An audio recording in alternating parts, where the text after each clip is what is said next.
Shalom Aleichem. Better, not perfect. Perfect is the enemy of better. What do you think is the greatest obstacle to personal growth, to spiritual growth? Is it laziness? Is it distraction? Not knowing enough? Not caring enough? What if it's none of these? And the greatest obstacle to personal growth is trying to be too good or that good. When that voice creeps in, I'm not cut out for this. There's so many people smarter than me.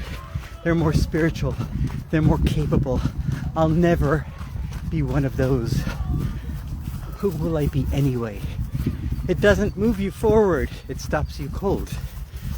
And you don't try. You stall. You scroll. You stop. Because you think your efforts won't matter. And that's why the Yetzer Hara, the evil inclination, wins. Or that's how he wins.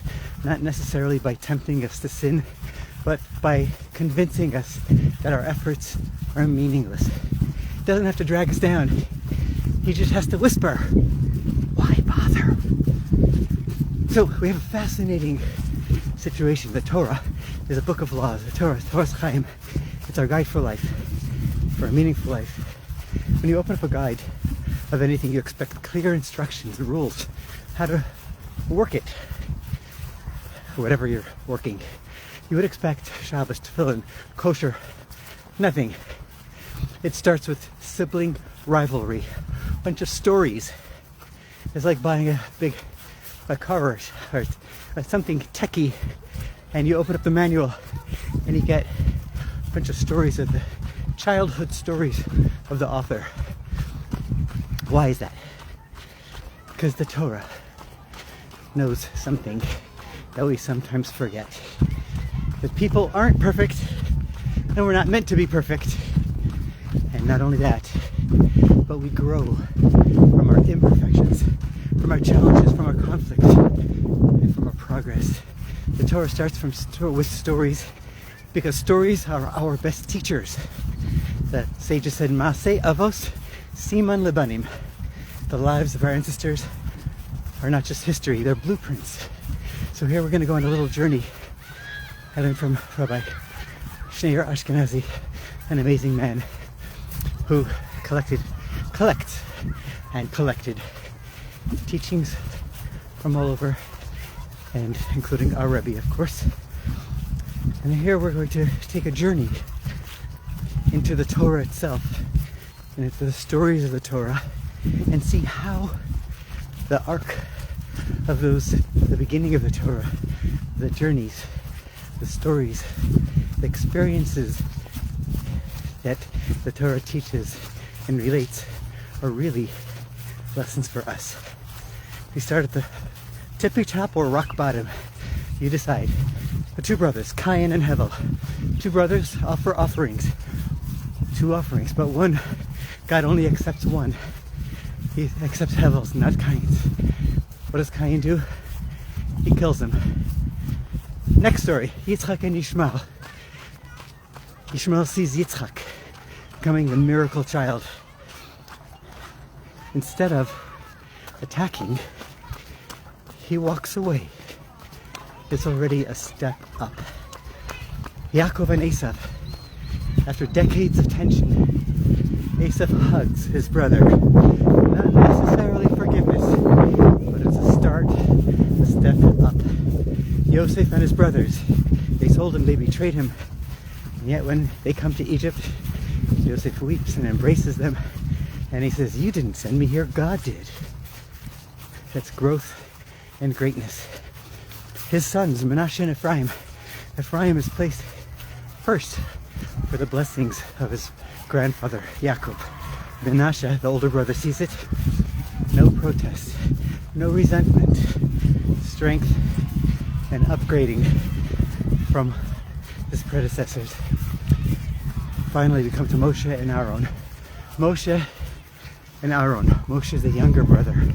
Aaron's the older brother. Moshe is chosen to lead the Jewish people. Aaron, his older brother, is his servant. It says that Aaron was the spiritual leader for decades. Aaron stepped aside, and God said, "V'racha v'samach b'libo." When Moshe was concerned, God said, Aaron will see you, and he will be happy. He will love that you are chosen. It's joy, and it's transformation. And the Rebbe tells us that the Torah is starting with these amazing stories because they're not just episodes of history, but they're spiritual blueprints showing us how conflict evolves across generations and how each sibling peer climbs the ladder one level higher. I just noticed that my microphone wasn't in the whole time. Help! I'm gonna put it on right now. Sorry about that. I hope you can hear me. I'm just gonna, you'll hear me better now. There we are. And the mic is back. Okay. Well, we'll find out. So, each generation grew on this ladder and took one step higher, from murder to silence to celebration, from ego to empathy, from I can't handle this to I'm happy for you, from rivalry to redemption. The Torah doesn't give us perfect people, it gives us growing people. And that is the real definition of holiness. Not perfection, but progress, effort. Here's a beautiful story, an unforgettable story. A man was going into surgery. He was not the best father, brother, husband, friend. Under the knife, he heard the doctor say he's got 30 days to live.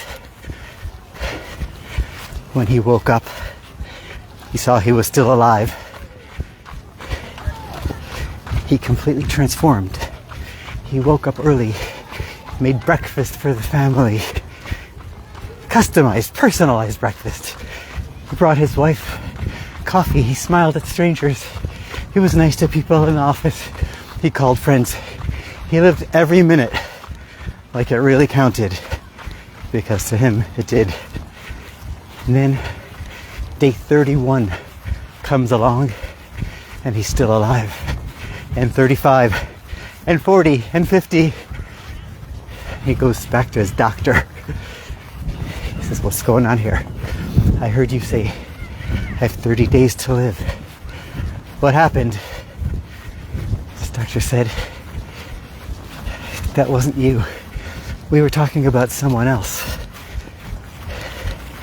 But those 30 days were the best days of his life, because he made conscious steps and effort to be better every day. He chose to be better every single day. And this brings us to this week's Torah portion. It's a double portion of Acharei and Kedoshim. And the second portion starts, Kedoshim tihiyu, you shall be holy. Now, what does it mean to be holy? There's a lot, of course. It's a lifelong lesson about holiness.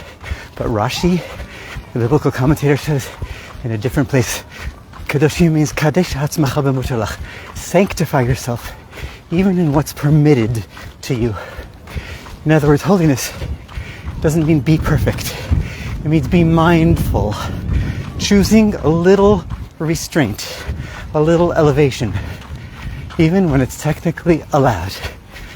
The Ramban, Nachmanides, builds on this and he says, Kedoshim tihiyu, go beyond the letter of the law. Don't just avoid what's forbidden, but make choices that refine you, that raise your personal bar. The Gera Rebbe, this Fasemis, he says that Kedusha, holiness, is what you create by adding holiness day by day. And our Rebbe, the Lubavitcher Rebbe, ties it all together beautifully.